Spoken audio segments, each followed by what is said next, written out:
wanted to find out, when was the very first time that you learned about Leonard Bernstein? I didn't know much about Leonard Bernstein, but I loved musical theater growing up. And then when I realized as an adult, oh, that's West Side Story. That's Candide. That's what's up. I knew that he was a master and that I loved his work. And I was an unknowing Leonard Bernstein fan at a very early age. Okay. I knew West Side Story when I was in college. I was an a cappella singer, and one of my friends in my groups was a fellow named George Steele who had studied with Lenny, and had this great note which Lenny had written a recommendation saying I like his music, and George would tell these stories about Lenny, and I was sort of intrigued, but it wasn't until years later when someone said, would you like to write something about Lenny, that I was like, oh, that's, and what was amazing to me was I had known West Side Story, but I hadn't gone deep on his music. And the vast nature of his original work, which we showcase in the film, just blew me away. When I started becoming interested in conducting, which was very young. I knew I wanted to become a conductor when I was age 10. Oh, come on, you look like you age 10 now. Come on, get out of here. You're too kind, way too kind. The illusion of makeup. And at age 12, I started buying a lot of records, and Bernstein conducting Vienna Philharmonic, Brahms Symphony. Fell in love immediately with that conducting. So for me, it was Bernstein, the conductor, very much. Eventually became, oh, he's composing too.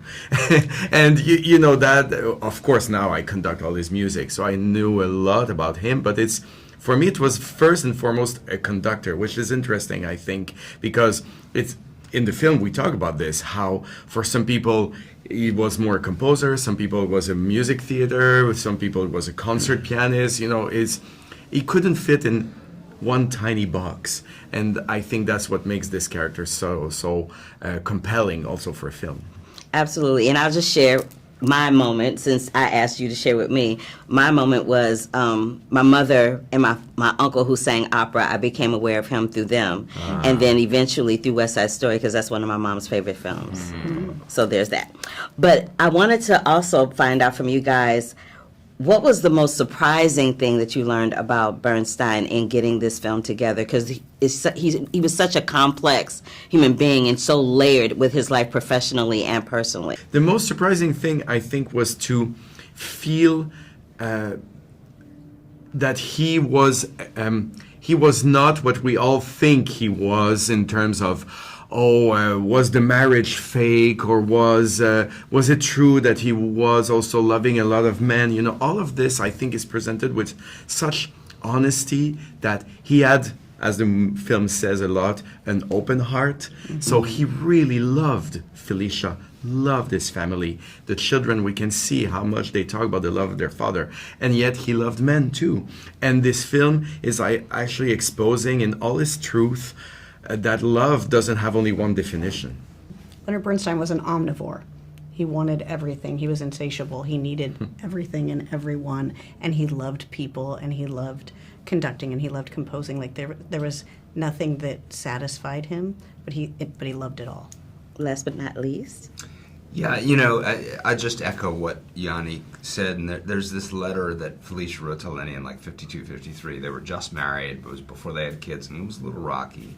And she wrote this letter and said, you are a homosexual, and may never change. I happen to love you as you are. Let's see what happens if you are free to do as you like without guilt or confession, please. And it was this extraordinary, open-hearted way of saying, let's see if we can make this work. Let's try this love that doesn't have to look like what love looks like in 1952, 1953. It was so ahead of its time. And, what is extraordinary about Lenny, and I really, internalized this when Bradley came on board and we threw out the first script and just started focusing on the marriage, was how unique and wonderful this family was. And that family was so modern. And Lenny couldn't live without it. When he tried, he couldn't live without it. And that was something that I think I'd never, certainly never known about Lenny, and again, I think is sort of a wonderful model for today. Thank you so much for your answers. Thank you for opening your heart and giving me such beautiful answers to my questions. I appreciate you. Thank you so much. Thank you. Thank you for the great questions. Yeah. Thank you very much.